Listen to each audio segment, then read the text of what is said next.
हमने ये पढ़ा कि गांधी जी असहयोग आंदोलन के बाद में गिरफ्तार हो गए और गांधी जी को 6 वर्ष की सजा सुना दी गई। यही पढ़ा। गांधी जी 1922 में यंग इंडिया में लिखे लेखों के कारण से गिरफ्तार कर लिए गए। अहमदाबाद में जज ब्रूमफील्ड ने गांधी जी को 6 वर्ष की सजा सुना दी। अब गांधी जी जेल में चले गए। 6 वर्ष की सजा। 1922 में गांधी जी जेल में गए। 1922 में जेल में जाने के बाद में गांधी जी जेल में अस्वस्थ हो गए, बीमार हो गए, हालत बहुत ज्यादा खराब हो गई। तो अंग्रेजों ने गांधी जी को रिहा कर दिया 2 साल में। तो 1924 के अंदर 1924 में गांधी जी रिहा हो गए। भाई सजा तो 6 साल की हुई थी, लेकिन 2 वर्ष बाद ही रिहा कर दिए गए। कारण था इसका, अस्वस्थ थे गांधी जी, बीमार थे, इसलिए गांधी जी को छोड़ दिया गया 1924 के अंदर ही। गांधी जी जब जेल से आए तब उस समय देश में थोड़े बहुत सांप्रदायिक दंगे हो रखे थे, हिंदू मुसलमानों के दंगे। तो इन्होंने उसके लिए प्रायश्चित हेतु 21 दिन का उपवास किया।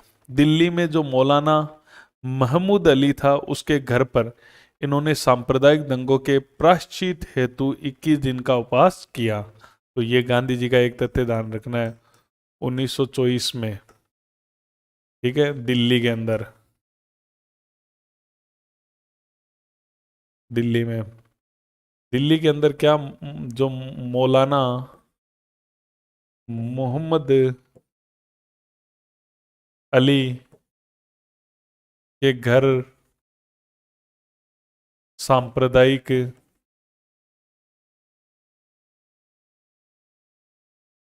दंगों के विरोध में, के प्रायश्चित में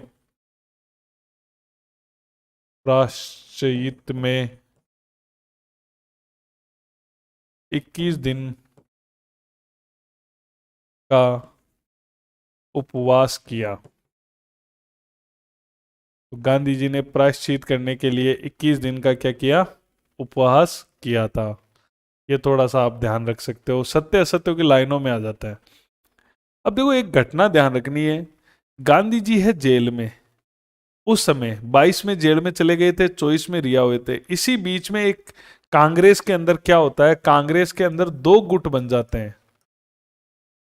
कांग्रेस के अंदर दो गुट बन जाते हैं। एक गुट था जो गांधी जी का समर्थक था, वो तो कहलाया अपरिवर्तनवादी, अपरिवर्तनवादी गुट। ये गुट गांधी जी का समर्थक था। ये मानता था कि जो गांधी जी कह के गए हैं, गांधी जी की नीतियों को फॉलो करना है, असहयोग करना है हमें। इस गुट में थे जैसे सरदार पटेल हैं,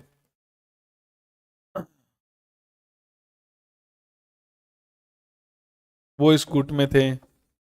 उसके अलावा आपके डॉक्टर राजेंद्र प्रसाद हैं, डॉक्टर राजेंद्र प्रसाद भी इसी गुट में थे। राजगोपालाचारी हैं, श्री राजगोपालाचारी हैं।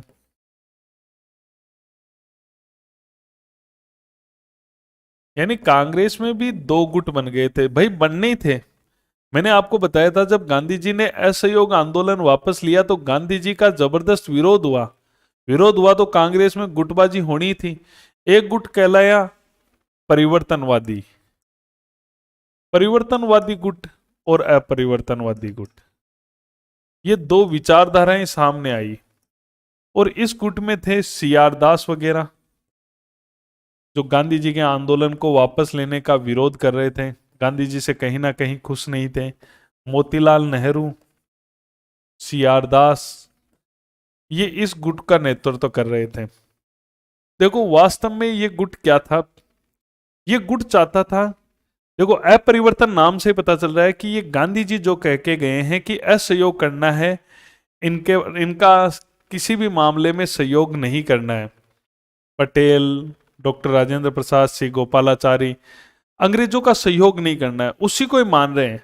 लेकिन ये परिवर्तनवादी क्या कहते हैं कि हमें चुनाव लड़ना चाहिए, चुनाव लड़कर और अंग्रेजों की सरकार में शामिल होकर फिर असहयोग करना चाहिए। तो ये परिवर्तनवादी गुट है जो कि एक नया तरीका बताते हैं कि हमें सरकार में शामिल होना चाहिए।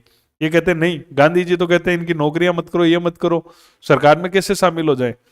तो परिवर्तनवादी गुट ने क्या किया, खुद की चुनाव लड़ने के लिए एक पार्टी बना ली जिसका नाम है स्वराज्य पार्टी।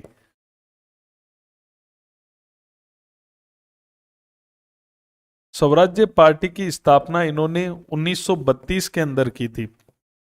सीआरदास मेन थे और मोतीलाल नेहरू उसके सचिव थे। तो इन दोनों ने 1923 के अंदर, गांधी जी जेल में हैं 1923 के अंदर इलाहाबाद के अंदर। और इनका उद्देश्य क्या है, सीधी सी बात है, इन लोगों का उद्देश्य क्या है परिवर्तनवादियों का, कि हमें चुनाव में भाग लेना है, ठीक है, जो चुनाव हो रहे हैं, और फिर असहयोग करना है विधान परिषद के चुनावों में भाग लेना, हमें सरकार में शामिल होना है, चुनावों में भाग लेना है और असहयोग करना। वो तो रहेगा ही, असहयोग करेंगे हम, लेकिन भाग लेकर सरकार में शामिल होकर असहयोग करेंगे। तो इस प्रकार से ये 1923 के अंदर एक पार्टी बन जाती है जो कि स्वराज्य पार्टी के नाम से जानी जाती है। गांधी जी जेल में हैं, 1923 में ये पार्टी बनती है। गांधी जी 1924 में आते हैं जेल से रिहा होकर। तब वो देखते हैं कि ये कांग्रेस में क्या है, कांग्रेस में तो गुट बन रखे हैं, ये गांधी जी का सपोर्टिव गुट है जो अपरिवर्तनवादी कहलाता है, और ये है परिवर्तनवादी। गांधी जी आते हैं और गांधी जी आकर इस सीआर दास से एक समझौता करते हैं जिसे कहते हैं गांधी दास पैक्ट। गांधी दास पैक्ट के बारे में जानो। 1924 के अंदर गांधी दास पैक्ट होता है। गांधी दास पैक्ट कब हुआ था, 1924 के अंदर हुआ था, मुंबई के अंदर। मुंबई, मुंबई को पहले बंबई कहते थे, तो मुंबई बंबई एक ही बात है। ये समझौता जो हुआ था ये किसके बीच में हुआ था, महात्मा गांधी व सीआर दास के बीच में।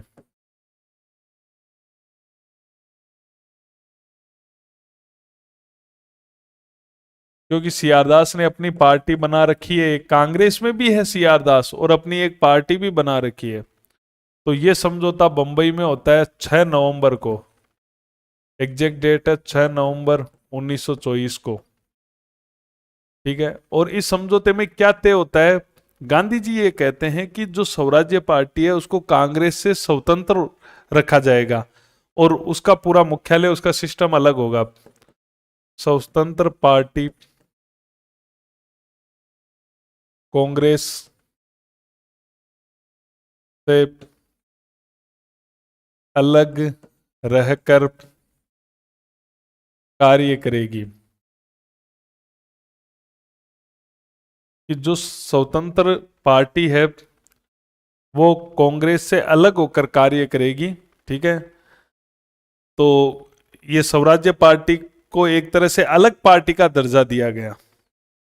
गांधी जी ने कहा ठीक है, लेकिन इसको अलग करो, कांग्रेस के अंदर रहते हुए आप ऐसी पार्टी मत बनाओ, इसको स्वतंत्र पार्टी को अलग, इसका पूरा सिस्टम अलग रखते हैं अपन। तो इस प्रकार से गांधी दास पैक्ट हो जाता है। अब 1924 को गांधी जी रिहा हुए तो गांधी जी की ख्याति जबरदस्त फैल चुकी थी, क्योंकि गांधी जी जेल में रह के आए थे तो ख्याति जबरदस्त थी, 2 साल जेल में रह के। तो 1924 में ही गांधी जी आए थे। तो कांग्रेस का जो अधिवेशन हुआ, कांग्रेस का 24 में अधिवेशन हुआ, बेलगांव अधिवेशन। बेलगांव पड़ता है कर्नाटक में। तो 1924 में कांग्रेस का बेलगांव अधिवेशन हुआ और इसकी अध्यक्षता महात्मा गांधी ने की। तो बहुत इंपॉर्टेंट बात हो गई है कि महात्मा गांधी कांग्रेस के अध्यक्ष रह चुके हैं। ध्यान रखना, एक बार, मात्र एक बार,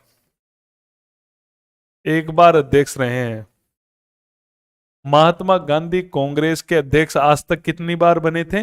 एक ही बार बने थे, और वो बने थे बेलगांव अधिवेशन में। ठीक है, और यहां पर अब कांग्रेस का अधिवेशन होगा तो आपने जो कांग्रेस में हर चीज को पास कराना पड़ता है, तो गांधी दास पैक्ट हुआ, गांधी दास पैक्ट को यहां मंजूरी दिलवाई गई, प्रस्ताव पास करवाना पड़ेगा ना, तो गांधी और दास में जो समझौता हुआ था उसको यहां मंजूरी मिल गई। और उसके अलावा एक लखनऊ समझौता हो रखा था 1916 में। 1916 में ये लखनऊ समझौता क्या था?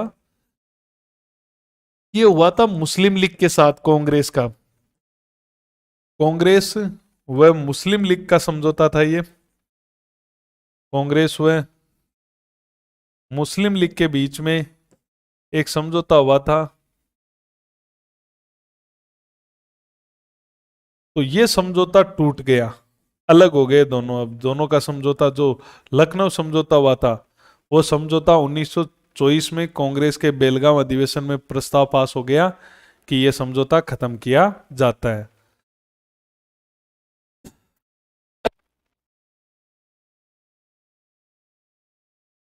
1925 में गांधी जी ने चरखा संघ की स्थापना की खादी को बढ़ावा देने के लिए। गांधी जी ने जो चरखा संघ बनाया था वह बंबई में बनाया था, बंबई। तो गांधी जी ने चरखा संघ 1925 के अंदर कहां बनाया था? बंबई के अंदर बनाया था। अब देखो 1928 के अंदर साइमन कमीशन भारत आया था, कमीशन भारत आया। थोड़ा सा इस साइमन कमीशन के बारे में जानो। 1928 के अंदर साइमन कमीशन भारत आता है, और वैसे तो इस साइमन कमीशन की नियुक्ति है वो इंग्लैंड में 1927 के अंदर ही हो गई थी। आया ये 1928 के अंदर था भारत, तो नियुक्ति इसकी 1927 में ही हो गई थी। ये भारत क्यों आया था, क्या लेने आया था? ये इसलिए आया था कि 1919 का जो अधिनियम बना है, जो एक्ट बना है, उस एक्ट की व्याख्या करने आया, उसमें क्या कमियां रह गई, क्या सुधार किया जा सकता है, आगे वाला एक्ट कैसा बनाया जा सकता है।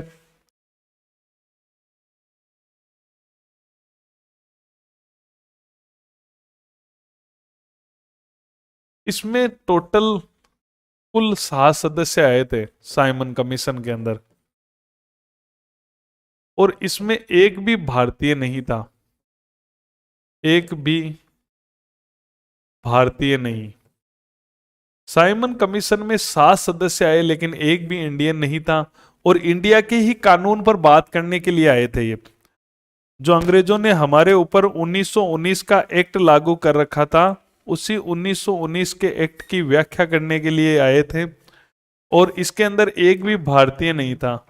व्याख्या करने आए और आगे बताने आए कि आगे वाला कानून है वो कैसा होने वाला है, उसको लेकर ये आए थे। तो इसमें एक भी भारतीय नहीं था, तो इसका भारत में जबरदस्त विरोध हुआ। यह साइमन कमीशन आया तब। इसको भारत में कहा गया white man commission, white man commission कहा गया, क्योंकि व्हाइट मैन मतलब गोरे, इंडियन को शामिल नहीं किया, इसलिए इसे व्हाइट मैन कमीशन कहा गया। इसका जबरदस्त विरोध हुआ, भारत में इसका विरोध हुआ। ये जहां पर भी जाता, किसी भी दल से बात करने के लिए कि आपको क्या मांग है, आप क्या चाहते हो, क्या संशोधन किया जा सकता है, ये सभी दलों से मिलना चाहता था। अंबेडकर तो मिला था इससे, ठीक है, उसने तो समर्थन दिया था साइमन कमीशन को, लेकिन जनरली जो कांग्रेस है, मुस्लिम लीग है, उसने इसका विरोध किया। इसका लाहौर में विरोध किया था लाला लाजपत राय ने। लाला जी की स्टोरी में तो पूरा पढ़ते ही हैं इसके बारे में। और इसका लखनऊ में विरोध किया था जवाहरलाल नेहरू ने, गोविंद वल्लभ पंत ने।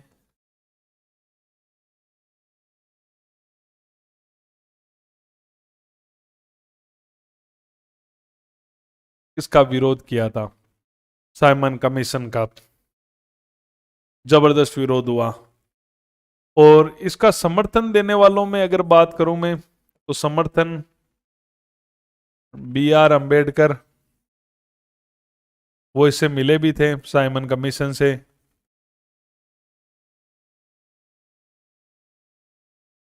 ये साइमन कमीशन आया था सभी दलों से बातें करने कि आपकी क्या मांग है क्या नहीं है, लेकिन इस ये जहां पर भी जाता किसी दल से कहीं पर बात करने, इसका विरोध होता, नारे लगते, साइमन वापस जाओ, Simon go back go back. Lahore में लाला लाजपत राय के नेतृत्व में, लखनऊ में जवाहरलाल नेहरू, गोविंद वल्लभ पंत, कलकत्ता में सुभाष चंद्र बोस वगैरह और उनकी टीमों के द्वारा, तो साइमन कमीशन जहां भी जाता उसका विरोध होता। तो साइमन कमीशन से कोई दल मिला ही नहीं ढंग से। तो साइमन कमीशन है ना, वो इंग्लैंड गया और इसने 2 सिफारिशें दे दी। इसने प्रमुख सिफारिशें की जाकर इंग्लैंड में, इसने जाके कहा कि देखो, एक तो है ना वो उत्तरदायी शासन मांग रहे हैं।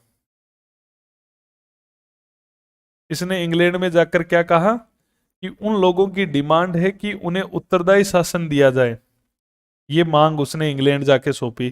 दूसरा कहा कि वो लोग हमसे बात ही नहीं कर रहे, कोई दल हमसे मिल ही नहीं रहा, जहां पर भी जाते हैं हमारा जबरदस्त विरोध होता है, तो क्यों नहीं उन लोगों को इंग्लैंड बुला लिया जाए, दलों के प्रतिनिधियों को।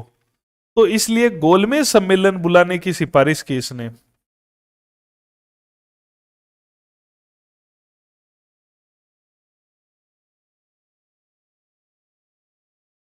साइमन कमीशन ने इंग्लैंड में जाकर क्या कहा कि वो लोग हमसे बात नहीं कर रहे, वो दल के लोग हमसे नहीं मिल रहे और बहुत ज्यादा लोग द्वारा विरोध हो रहा है, तो उन दलों के प्रमुख लीडर्स को यहां बुला लिया जाए, गोलमेज सम्मेलन करवा लिया जाए। तो ये जाके इसने साइमन कमीशन ने इंग्लैंड में सिफारिशें दे दी कि भाई सबसे बड़ी मांग तो उनकी उत्तरदायी शासन की मांग है, वे तो उत्तरदायी शासन मांग रहे हैं। हमने साइमन कमीशन का इतना विरोध किया कि अंग्रेजों का जो भारत सचिव था उसने जोश में आकर ये बोल दिया कांग्रेस को कि भाई ऐसा आप बना दो ना कोई प्रारूप, आप ऐसा कोई रिपोर्ट, आप प्रतिवेदन ऐसा बना दो जिसके आधार पे हम कानून बना दें, लेकिन आप ऐसा कानून बनाओ जिससे सभी लोग संतुष्ट हो जाए, आप ऐसा बना के दो हमें। यानी जोश जोश में भारत सचिव ने कह दिया कि आप ऐसा कोई ड्राफ्ट हमें तैयार करके दे दो जिससे सभी दल संतुष्ट हो जाएं। हम तो आए सभी दलों से बात करनी ही है, आप हमारे साइमन कमीशन का इतना भयंकर विरोध कर रहे हो तो आप बना दो, सभी दलों को साथ लेकर ऐसा कोई प्रारूप बना दो।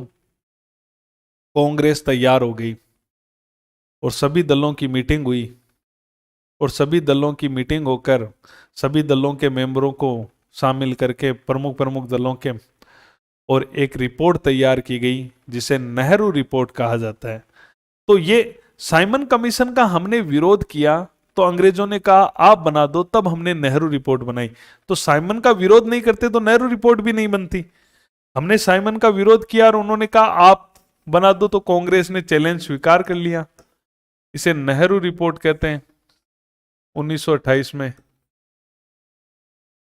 नेहरू रिपोर्ट,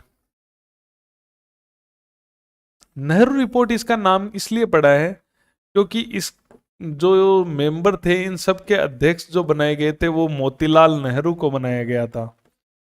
मोतीलाल नेहरू जो जवाहरलाल नेहरू के पिता थे, देश के बड़े वकीलों में थे, इनको इसका अध्यक्ष बनाया गया। सभी दल के मेंबर शामिल थे, कुल सदस्य इसके अंदर 9 थे, जिनके अंदर कांग्रेस की ओर से जो शामिल हुए थे वो सुभाष चंद्र बोस थे। कांग्रेस को भी सीट दी गई इसमें, तो कांग्रेस की ओर से शामिल सदस्य, कांग्रेस की ओर से जो इस नेहरू रिपोर्ट, इस कमेटी में, नेहरू कमेटी में जो शामिल हुए वो थे सुभाष चंद्र बोस। और फिर इस नेहरू रिपोर्ट आ गई। नेहरू रिपोर्ट आ गई। नेहरू रिपोर्ट में जो सिफारिशें की गई, केवल आपको यहां पर मैं संविधान नहीं पढ़ा रहा हूं, यहां पर मैं गांधी जी पढ़ा रहा हूं, तो सिफारिशें जो मेन सिफारिशें थी वो बता देता हूं। एक तो उत्तरदायी शासन, कि हमें उत्तरदायी शासन दो। एक तो ड्राफ्ट में ये बात कही गई। दूसरी कही गई कि हमें डोमेनियल स्टेट दो, डोमेनियल स्टेट का दर्जा दो। डोमेनियल स्टेट मतलब औपनिवेशिक राज्य का दर्जा दो, औपनिवेशिक राज्य का दर्जा दो, ये मांगे की गई। और भी कई मांगे थी, जैसे मौलिक अधिकार दिए जाए, भाषीय आधार पर राज्यों का गठन किया जाए, कई मांगे थी। आप यहां पे दो बड़ी मांगे ध्यान में रखोगे। एक मांग की कि हमें उत्तरदायी शासन दिया जाए। उत्तरदायी शासन क्या होता है कि सत्ता हमें सौंप दी जाए, आप ऊपर रहो चाहिए, लेकिन ये विधानसभा, ये संसद चलाने का काम हमें सौंपो, ये होता है उत्तरदायी शासन। दूसरी बात कही कि आप हमें डोमेनियल स्टेट का दर्जा दो, आप स्वीकार करो कि हम आपके डोमेनियल स्टेट है, औपनिवेशिक राज्य हैं, आपने हम पर अधिकार कर रखा है, हम आपके उपनिवेश हैं, ये स्वीकार करो। अंग्रेज ये स्वीकार नहीं करते थे भारत के बारे में, वो हमें कभी भी ये नहीं करते थे कि आप हमारे डोमेनियल स्टेट हो, औपनिवेशिक स्टेट हो। वो कहते थे कि आपका जो साम्राज्य है वो हमारा साम्राज्य है, ब्रिटिश साम्राज्य है, आपका राजा रानी वही है जो हमारा राजा रानी है। तो वो भारत को अपना औपनिवेशिक राज्य न मानकर भारत को अपने साम्राज्य का पार्ट मानते थे, जिसका प्रमुख इंग्लैंड का राजा या रानी होती थी। तो हमने एक बात ये भी कही। इसका नेहरू रिपोर्ट का आंशिक विरोध हुआ था। आंशिक मतलब हल्का फुल्का, आंशिक विरोध किया था। एक तो सुभाष चंद्र बोस ने किया था, सुभाष चंद्र बोस, और जो इसके मेंबर भी थे, और जवाहरलाल नेहरू ने भी इसका आंशिक विरोध किया। इनका विरोध करने का कारण था कि ये कहा कि आप इस रिपोर्ट में उत्तरदायी शासन नहीं, इसकी जगह ना आप पूर्ण स्वराज्य की मांग रखो। इन दोनों ने ये कहा कि भाई उत्तरदायी शासन मत मांगो, अब तो पूर्ण का पूरा ही स्वराज्य मांगो, अंग्रेजों को भगाओ।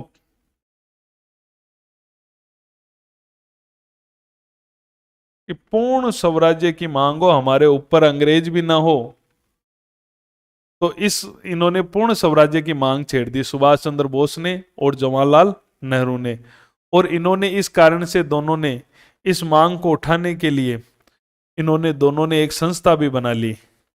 इन्होंने स्थापना कर ली एक संस्था की। इन दोनों ने स्थापना 1928 में ऑल इंडिया इंडिपेंडेंस की स्थापना कर ली। इन्होंने इन्होंने एक संस्था बना ली, All India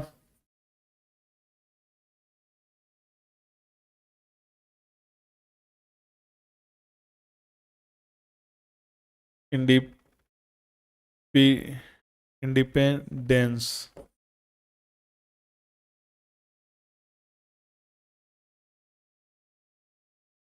all India Independence की इन्होंने 1928 के अंदर एक संस्था की स्थापना कर ली।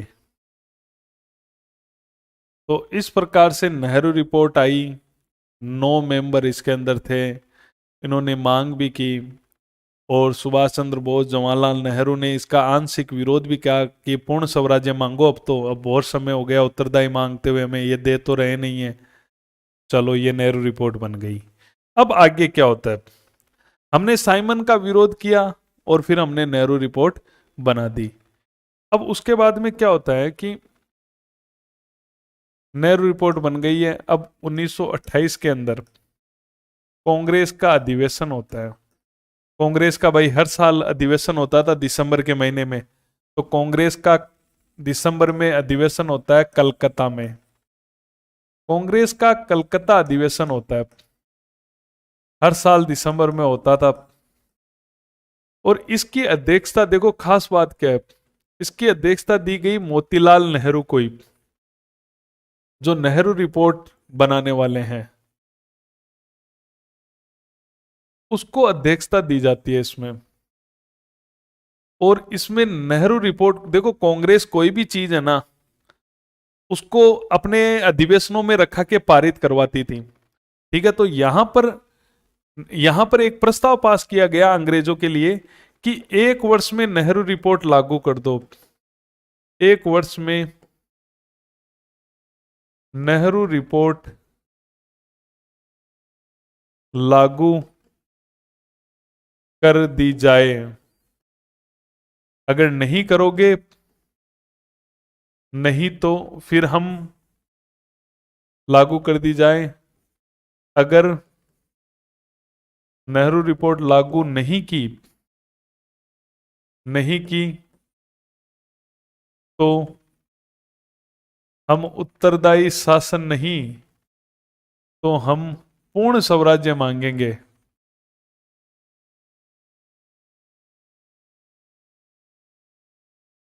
देखो यहां पर धमकाया गया। नेहरू रिपोर्ट बन गई है ना भाई, अंग्रेजों ने कहा था कि आप बना दो, तो हमने बना दी नेहरू रिपोर्ट। अब हमने अंग्रेजों को जब सौंपा प्रतिवेदन, तो हमने अंग्रेजों को कहा, इस कलकत्ता अधिवेशन में ये बात हुई कि हम अंग्रेजों को 1 वर्ष का टाइम दे रहे हैं कि आप नेहरू रिपोर्ट हमारी लागू कर दो।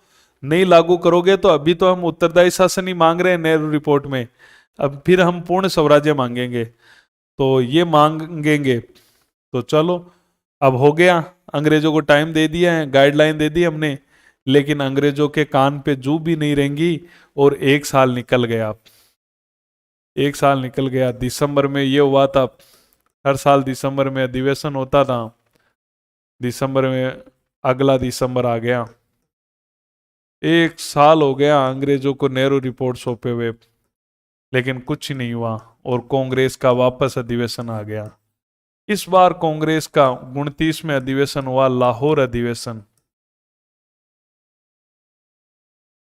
और इस अधिवेशन की अध्यक्षता मोतीलाल नेहरू के लड़के जवाहरलाल नेहरू ने की। पहली बार जवाहरलाल नेहरू कांग्रेस के बैठक के अध्यक्ष बने। JL नेहरू, जवाहरलाल नेहरू ने की। यहां पर जवाहरलाल नेहरू एक प्रस्ताव तैयार करके लाए, क्योंकि 1 साल पूरा हो गया था। तो अब पहले क्या कहा गया था कि नेहरू रिपोर्ट लागू कर दो, नहीं तो हमारी मांग पूर्ण स्वराज्य की होगी। तो 1 साल बीत गए, पहले उत्तरदायी मांग रहे थे, नहीं की दिया, अब हम पूर्ण स्वराज्य मांगेंगे। तो यहां पर पूर्ण स्वराज्य की मांग का प्रस्ताव पास हो गया।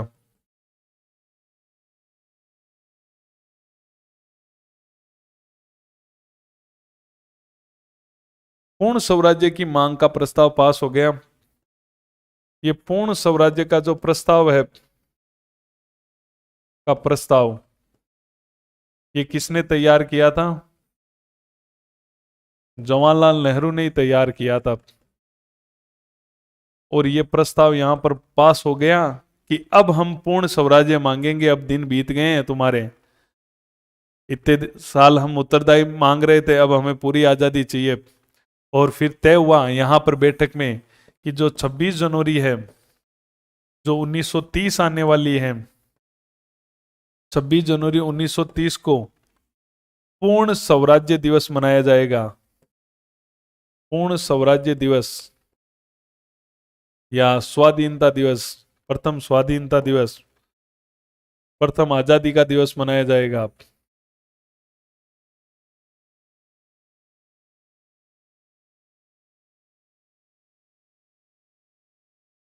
मनाया जाएगा और मनाया भी गया। आजादी का दिवस भी मनाया गया। नेहरू जी ने यह फैसला लिया और 31 दिसंबर को जब सम्मेलन का लास्ट दिन होता है 1929 को, भाई जनवरी तो 30 में आएगी ना, ये दिसंबर में चल रहा है, तो 31 दिसंबर 1929 को रावी नदी के किनारे, लाहौर में हो रहा है ना, तो किनारे लाहौर में जवाहरलाल नेहरू ने मध्य रात्रि में रावी नदी के किनारे तिरंगा फहराया।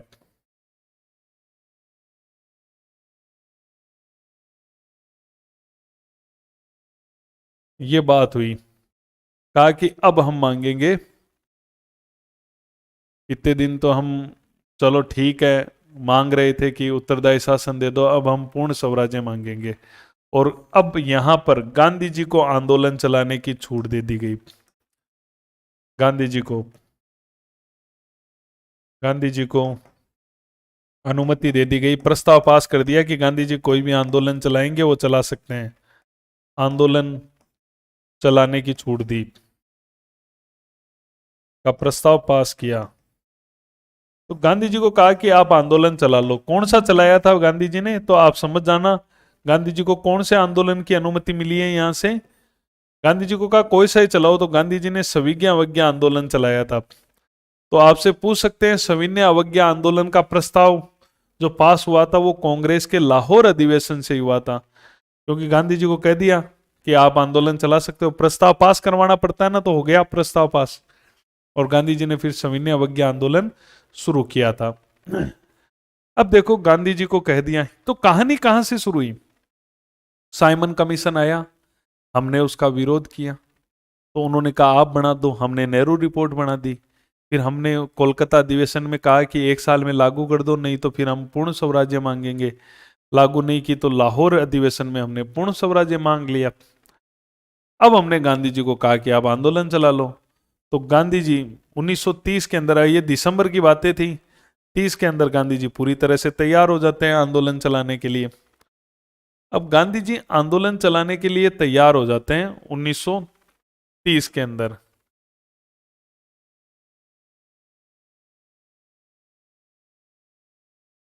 अब देखो गांधी जी आंदोलन चलाएंगे तो आंदोलन चलाने के लिए कोई तो शुरुआत तो करनी पड़ेगी ना, छेड़ना तो पड़ेगा अंग्रेजों को। ऐसे ही थोड़ी आंदोलन, वो क्या अगर मारवाड़ी में कहते हैं कि कुचन नहीं करनी पड़ी अंग्रेजा की, तो कुछ ना कुछ बदमाशी करनी पड़ेगी अपन को। तो इसी से लड़ाई करनी हो तो लड़ाई छेड़ने का कोई रीजन तो होना चाहिए। तो इन्होंने क्या किया, 1930 में गांधी जी ने 11 सूत्री मांगे लिखकर गवर्नर जनरल, जिसको अब वायस राय कहते थे, उसको भेजी। तो गांधी जी ने क्या किया, 11 सूत्री मांगे, 11 सूत्री मांगे गांधी जी ने तैयार की, 11 मांगे तैयार की। और ये गांधी जी ने वायसराय जो था, वायसराय इस समय था लॉर्ड इरविन, इरविन को भेजी। गांधी जी ने ये 11 मांगे लिखकर वायसराय को, इरविन को भेज दी। इरविन ने, जो वायसराय था, उसने नहीं मानी, मना कर दिया गांधी जी की 11 मांगों को। अब गांधी जी को तो छेड़नी थी बात, तो इसने नहीं मानी। तो गांधी जी ने कहा, जब इसने नहीं मानी, तो गांधी जी ने कहा मैंने रोटी मांगी थी मुझे पत्थर मिला, मैंने रोटी मांगी थी मुझे पत्थर मिला,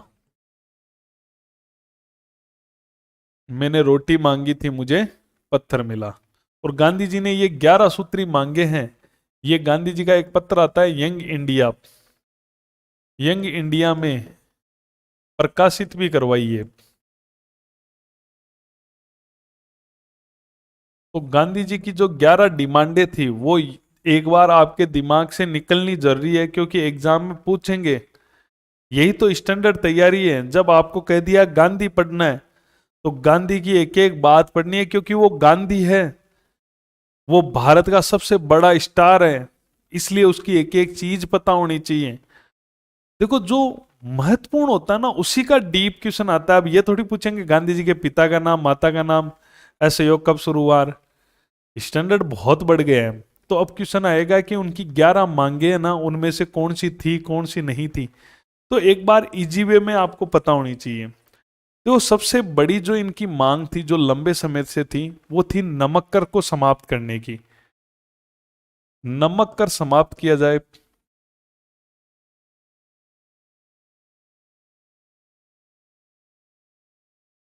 और उस पर जो सरकारी एकाधिकार है, सरकारी एकाधिकार है, वो समाप्त किया जाए।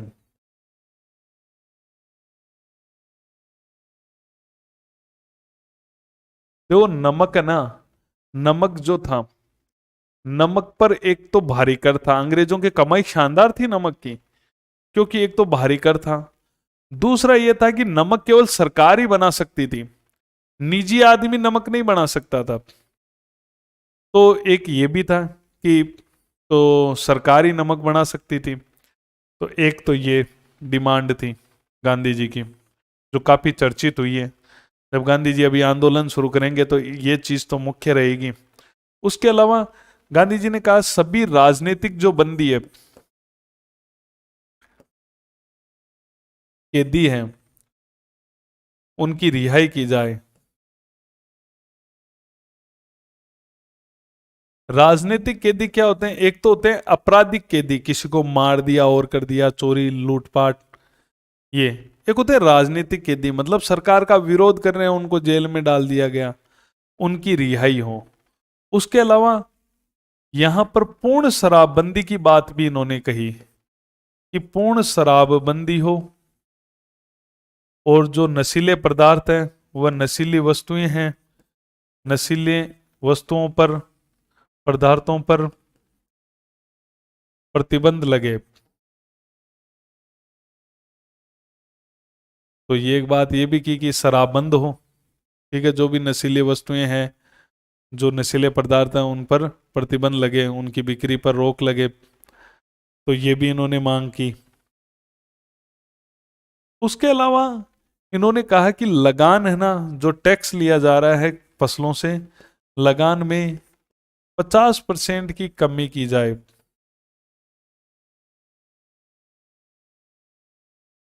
कि जो लगान लिया जा रहा है, जो टैक्स लिया जा रहा है, उसमें 50% की कमी होनी चाहिए।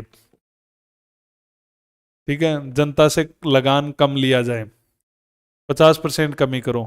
उसके अलावा इन्होंने कहा कि आप अपने खर्चे भी कम करो। अंग्रेजों को कहा कि आपके जो सैन्य खर्च होते हैं, जो भी आपके प्रशासनिक खर्च होते हैं, उनमें 50% की कटौती हो। सैन्य खर्च व प्रशासनिक खर्चों में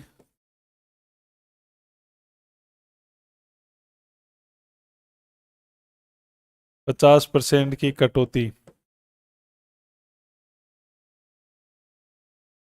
कि आप अपने खर्चे कम करो, ठीक है, उनमें कटौती करो, तो लगान ऑटोमेटिक ही कम देनी पड़ेगी। उसके अलावा ये कहा गया कि जो भारतीय हैं, भारतीयों को आत्मरक्षा के लिए हथियार रखने की अनुमति दी जाए। भारतीयों को आत्मरक्षा के लिए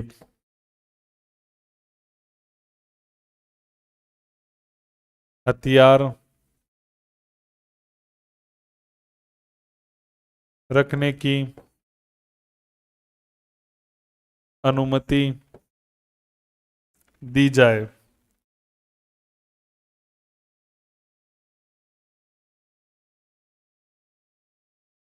तो डिमांड इनकी 11 सूत्री मांगों में 11 मांगे थी।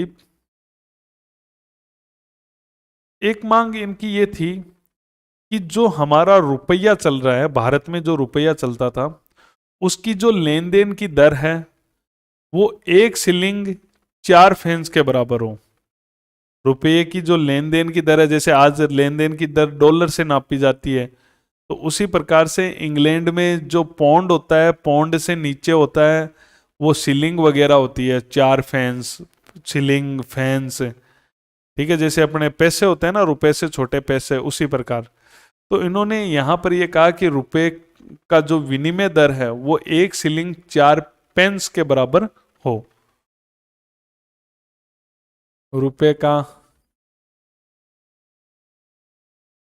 विनिमय दर, लेन देन करने का, जैसे आज डॉलर पीछे था, रुपए उस टाइप से, रुपए का विनिमय दर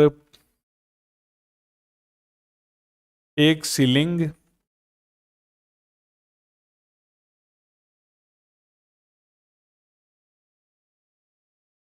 1 शिलिंग 4 पेंस के बराबर हो। ये बात यहां पर कही गई। उसके अलावा ये कहा गया कि जो तटीय इलाके हैं, वहां पर यातायात रक्षा विधेयक पास किया जाए। तटीय यातायात रक्षा विधेयक पास किया जाए।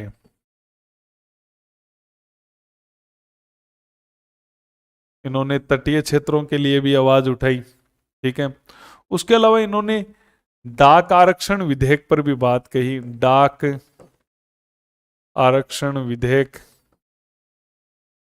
वो बनाया जाए, पास किया जाए, कि एक डाक से रिलेटेड भी है, वो भी एक विधेयक लाया जाए। उसके अलावा इन्होंने एक मांग की कि जो सीआईडी है उस पर सरकारी नियंत्रण हो, सार्वजनिक नियंत्रण हो। सीआईडी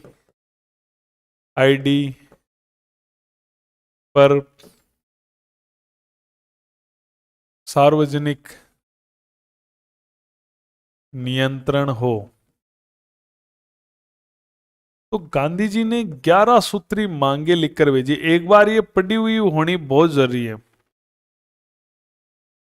क्योंकि अगर आपने एक बार ही नहीं सुनी हुई तो आइडिया भी नहीं लगा सकते। एक बार थोड़ा ढंग से पढ़ी हो तो ठीक है। एक मांग ये की गई कि रक्षात्मक शुल्क लगाया जाए। विदेशी वस्त्र जो हैं, विदेशी वस्त्र भारत आते हैं, उनको नियंत्रित किया जाए। रक्षात्मक शुल्क लगाया जाए और जो विदेशी वस्त्र हैं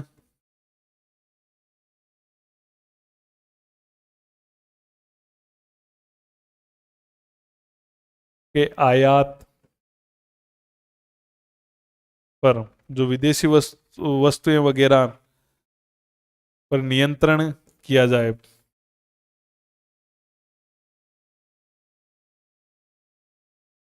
तो ये रक्षात्मक शुल्क क्या है? रक्षात्मक शुल्क का मतलब होता है कि ऐसा शुल्क लागू किया जाए जो कि विदेशी वस्तुएं कोई भी आए तो उन पे टैक्स लगा दो ताकि वो भारत में महंगी हो जाए। तो ऐसा कुछ रक्षात्मक शुल्क लगाओ जिससे भारतीय उद्योग धंधों को भी गति मिले। तो ऐसे इन्होंने, ताकि वो चीजें थोड़ी महंगी और आप लोगों की भी आय हो जाए, तो हमें ज्यादा परेशान नहीं करो आप लोग। तो इस प्रकार से ये हुआ। गांधी जी ने ये 11 मांगे भेजी थी, लेकिन लॉर्ड इरविन ने ये 11 मांगे नहीं मानी। तो होता क्या है,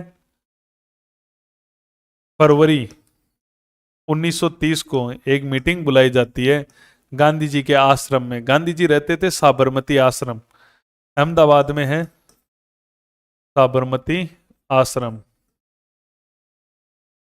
गांधी जी का आश्रम था, हमने पढ़ा भी था, अहमदाबाद में। तो साबरमती आश्रम जो गांधी जी का साबरमती नदी के किनारे अहमदाबाद में था, वहां पर एक मीटिंग होती है कांग्रेस कमेटी की, कांग्रेस के जो मेन मेन लोग होते हैं उनकी। यहां पर कांग्रेस कमेटी की बैठक होती है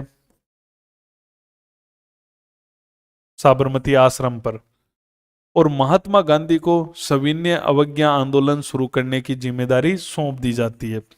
अब यहाँ नाम वाम तय हो जाता है कि सविनय अवज्ञा आंदोलन होगा। महात्मा गांधी को सविनय अवज्ञा आंदोलन शुरू करने की जिम्मेदारी सौंप दी जाती है। तो इस प्रकार से ये पूरी रूपरेखा तैयार हुई है सविनय अवज्ञा आंदोलन की। साइमन कमीशन का आना हुआ, हमने विरोध किया, नेहरू रिपोर्ट बनी। अंग्रेजों ने कहा कि भाई आप बना दो, तो हमने नेहरू रिपोर्ट। फिर हमने कलकत्ता अधिवेशन में कहा कि 1 साल में लागू कर दो, नहीं की तो हम पूर्ण स्वराज्य मांगेंगे। फिर हमने 30 में लाहौर अधिवेशन में पूर्ण स्वराज्य मांग लिया। गांधी जी को कहा आप आंदोलन चला दो, और गांधी जी ने क्या किया, 1930 में फिर 11 सूत्री मांगे लिखकर भेज दी जब वो नहीं मानी तो गांधी जी ने फिर साबरमती आश्रम में बैठक बुला ली और गांधी जी को जिम्मेदारी मिल गई और फिर आंदोलन अब शुरू होगा सविनय तो ये इसकी रूपरेखा थी सविनय की। एक बार पूरा रिवीजन देख लो।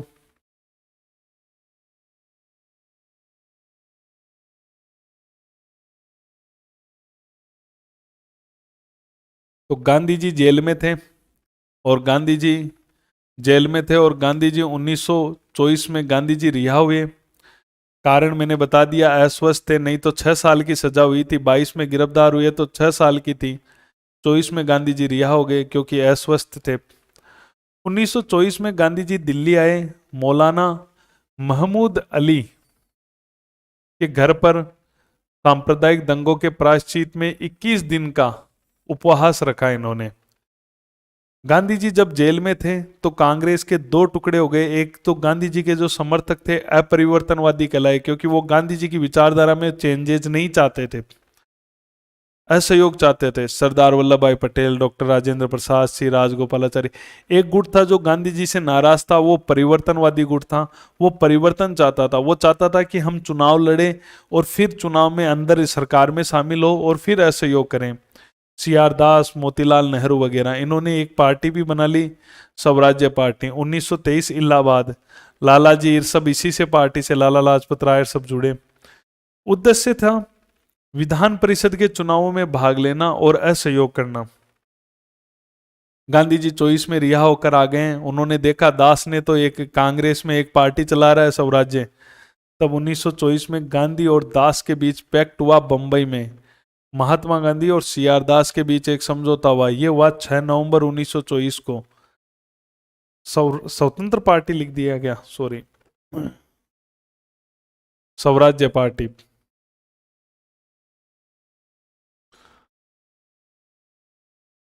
जो स्वराज्य पार्टी है वो कांग्रेस से अलग रहकर कार्य करेगी, जो आपने 1923 में बनाई है वो। अब 1924 में कांग्रेस का बेलगांव अधिवेशन हुआ कर्नाटक में। उसकी अध्यक्षता महात्मा गांधी ने की। मात्र एक बार कांग्रेस के अध्यक्ष रहे हैं। गांधी दास पैक्ट को भी मंजूरी मिल गई यहाँ पे। और 1916 में जो लखनऊ समझौता हुआ था कांग्रेस और मुस्लिम लीग का, वो भी टूट गया। 1925 में इन्होंने चरखा को बढ़ावा देने के लिए चरखा संघ की स्थापना की बंबई में। 1928 में साइमन कमीशन भारत आया। नियुक्ति इसकी 1927 में ही हो गई थी। 1919 के एक्ट की व्याख्या करने आया था। कुल 7 सदस्य थे, एक भी भारतीय नहीं था, तो इसे व्हाइट मैन कमीशन कहा गया। भारत में विरोध लाहौर में लाला लाजपत राय ने, लखनऊ में जवाहरलाल नेहरू, गोविंद वल्लभ पंत ने। इसका समर्थन किया डॉक्टर BR अम्बेडकर ने। इसने सिफारिशें की कि भारत के लोग हैं वो उत्तरदायी शासन मांग रहे हैं और गोलमेज सम्मेलन बुलाया जाए। इसने ये बात कह दी साइमन ने वहां जाके कि हमसे तो बात नहीं कर रहे, आप इनको इंग्लैंड बुला लो। तो हमने इसका जबरदस्त विरोध किया साइमन कमीशन का। तो अंग्रेजों ने कहा आप बना दो, तो हमने हाथ में ली नेहरू कमेटी बनाई और वो नेहरू रिपोर्ट उन्होंने बनाई। इसका अध्यक्ष था मोतीलाल नेहरू। कुल 9 मेंबर थे। कांग्रेस की ओर से एक मेंबर था सुभाष चंद्र बोस और अन्य दलों से थे। तो सभी दलों से बनकर बनी है नेहरू। सर्वदलीय कमेटी थी ये। सिफारिश वही उत्तरदायी शासन की मांग की इन्होंने। डोमिनियल स्टेट, औपनिवेशिक राज्य के दर्जे की मांग की।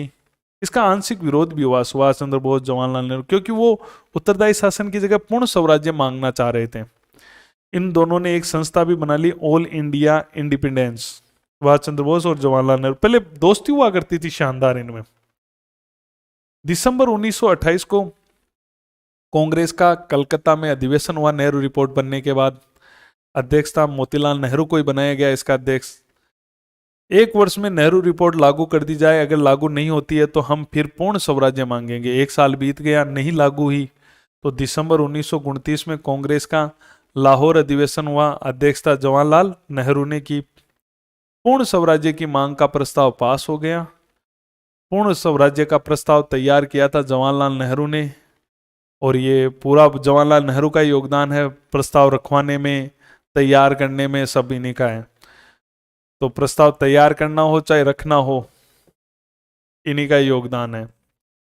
26 जनवरी 1930 को इन्होंने निर्णय लिया कि पूर्ण स्वराज्य दिवस मनाया जाएगा। 31 दिसंबर 1929 को रावी नदी के किनारे लाहौर में जवाहरलाल नेहरू ने तिरंगा फहराया। गांधी जी को आंदोलन चलाने का प्रस्ताव भी यहां पास हो गया कि आप आंदोलन चला लो भाई। अब चलाएंगे तो कुछ ना कुछ करना पड़ेगा गड़बड़। तो गांधी जी ने क्या किया, 1930 में 11 मांगे लिखकर भेज दी। अब उनको पता था इरविन मानेगा तो है नहीं, मुझे आंदोलन शुरू करना है। गांधी जी ने वायसराय लॉर्ड इरविन को भेजी। वायसराय लॉर्ड इरविन ने ये नहीं मानी, तो इन्होंने कहा मैंने रोटी मांगी थी, मुझे पत्थर मिला है।